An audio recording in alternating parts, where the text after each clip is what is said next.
અને સૂતો ખાય, આળસું હોય, પણ ભગવાનના ભક્તનું સારું બોલે તો એની ચાકરી હું કરાવું એવો મારો સ્વભાવ છે. વળી એમણે એવું પણ કહ્યું છે કે બધામાં ગુણો જ જોવા અને અવગુણ જોવા જ નહીં, કારણ કે અવગુણ જોવા બીજામાં 99% જો અવગુણ હોય પણ એક તો ગુણ હોય જ.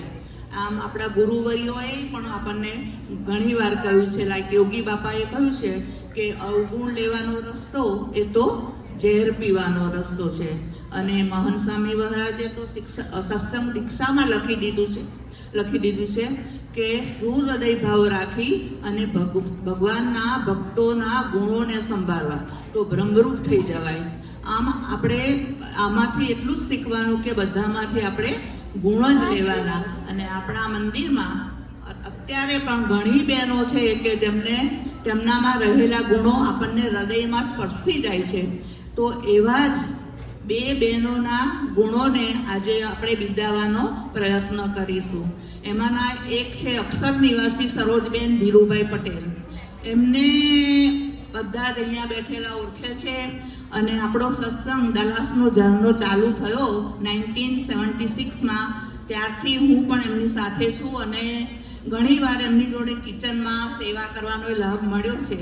તો એમના એટલા સરળ સ્વભાવના, સદાય હસતા, નરમ સ્વભાવના, એકદમ બધા જોડે પ્રેમાળ, કોઈને પક્ષપાત નહીં અને બાપાના ખૂબ જ મહિમાવાળા. અને એમના એકના એક વહાલસોયા દીકરાને પણ એમને બાપાને અર્પણ કરી દીધો છે. એટલા તો પણ નિર્માણી એવા અક્ષર નિવાસી સરોલબેનને આજે આપણે હૃદયપૂર્વક ખૂબ જ અંતરથી શ્રદ્ધાંજલિ આપીશું. જય સ્વામિનારાયણ, સ્વામિનારાયણ, સ્વામિનારાયણ.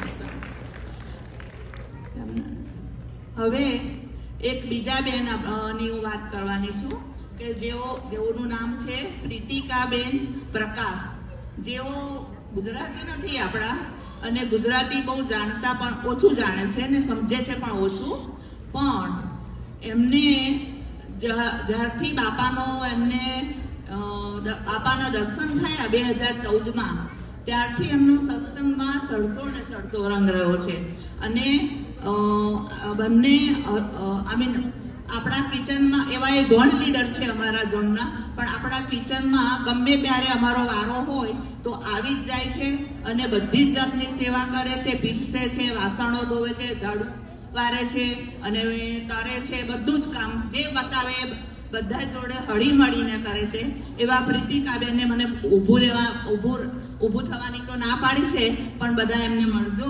અને એ એકલા નથી આવતા જ્યારે કિચનમાં વારો હોય ત્યારે, એમનો આખો પરિવાર આવે છે. એમના હસબન્ડ, એમના 13 વર્ષની દીકરી અને 9-10 વર્ષનો દીકરો, એ બધા 4 આવે છે. અને મેં તો ઘણી વાર જોયા છે કિચનમાં સેવા કરતા. તો આપણે એમના પરથી એટલો બધો ગુણ લેવા જેવો છે કે એવી સેવા કરવાનું બળ આપણને પણ બાપા આપે. જય સ્વામિનારાયણ.